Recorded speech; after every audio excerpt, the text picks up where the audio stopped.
بسم اللہ الرحمن الرحیم۔ السلام علیکم۔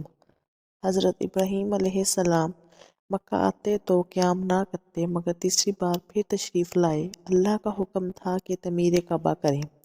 پہنچے تو حضرت اسماعیل علیہ السلام کو درخت کے سائے تلے زمزم کے پاس بیٹھا پایا۔ آپ تیر بنا رہے تھے۔ حضرت اسماعیل علیہ السلام نے دیکھا تو کھڑے ہو گئے۔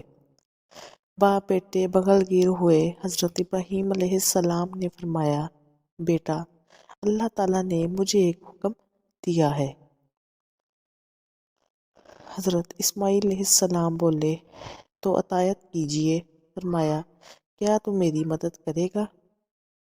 کہا، کیوں نہیں؟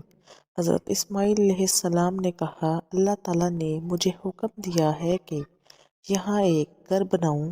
حضرت اسماعیل علیہ السلام پتھر لاتے جاتے تھے اور حضرت ابراہیم علیہ السلام بناتے جاتے تھے۔ جب تعمیر ذرا بلند ہو گئی تو حضرت اسماعیل علیہ السلام ایک پتھر اٹھا کر لائے تاکہ آپ اس پر کھڑے ہو کر تعمیر کریں۔ یہی مقام ابراہیم علیہ السلام ہے۔ دونوں باپ بیٹے دعا کرتے جاتے تھے کہ اے پروردگار، ہم سے قبول فرما، تو سننے والا جاننے والا ہے۔ انہوں نے اس گھر کی تعمیر نہ مٹی سے کی نہ چونے سے، بلکہ بس پتھر پر پتھر رکھتے چلے گئے۔ نہ اس کی چھت بنائی۔ بعد ازاں مختلف ایام میں بیت اللہ کی تعمیر ہوتی رہی، حتیٰ کہ قریش نے اس کی تعمیر کی۔ کہتے ہیں کہ اس وقت حضرت اسماعیل علیہ السلام کی عمر 20 سال تھی۔ بعض مورخین نے کچھ زیادہ بھی بتائی ہے۔ حضرت ابراہیم علیہ السلام نے حجر کو بیت اللہ کے پہلو میں حضرت اسماعیل علیہ السلام کی بکریوں کا باڑہ بنایا تھا اور اس پر پہلوں کی چھت تھی۔ پہلے بیت اللہ کی جگہ ایک سرخ ٹیلہ تھا جسے اکثر سلاگ ادھر ادھر سے کاٹتا رہتا تھا۔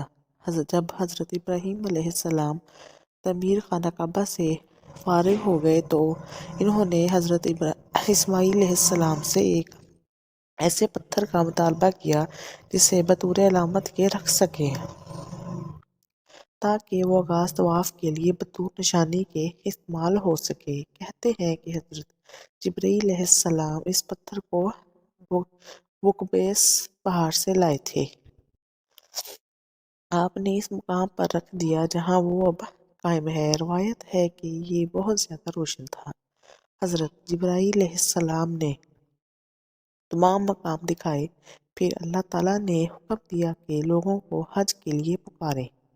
اعلان کر دیجئے لوگوں کو حج کے لیے وہ آئیں گے، پیدل اور دیلی اونٹنیوں پر سوار جو آئیں گی۔ ہر وسیع گہرے راستہ ہے۔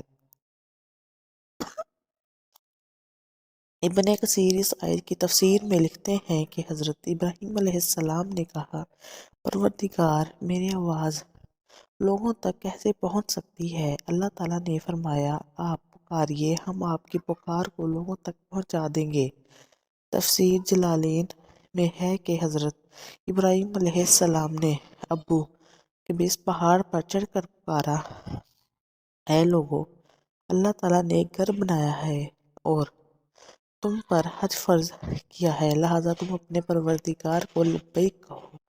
آپ نے دائیں بائیں شمال و جنوب میں منہ کر کے آواز دی اور لوگوں نے لبیک کہی۔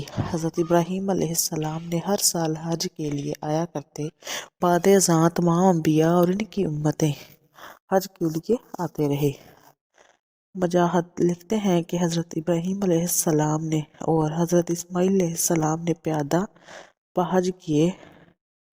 روایت ہے کہ 75 انبیاء نے حج کیا اور منی میں نماز ادا کی۔ تاریخ ازرقی میں ہے کہ انس بن مالک مکہ آئے تو حضرت عمر رضی اللہ تعالیٰ عنہ عبدالعزیز حاضر خدمت ہوئے اور پوچھا، مسافروں کے لیے طواف بہتر ہے یا عمرہ؟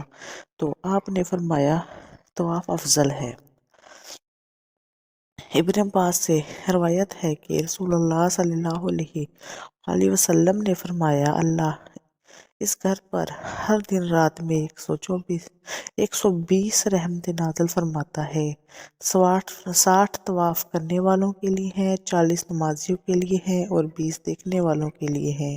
حضرت حسان بن عطیہ نے فرمایا ہے، ہم نے رسول اللہ صلی اللہ علیہ وآلہ وسلم کے اس قول میں غور کیا تو معلوم ہوا کہ یہ سب رحمتیں طواف کرنے والوں کے لیے ہیں، کیونکہ وہ طواف بھی کرتا ہے، نماز بھی پڑھتا ہے اور کعبہ کی طرف دیکھتا بھی ہے۔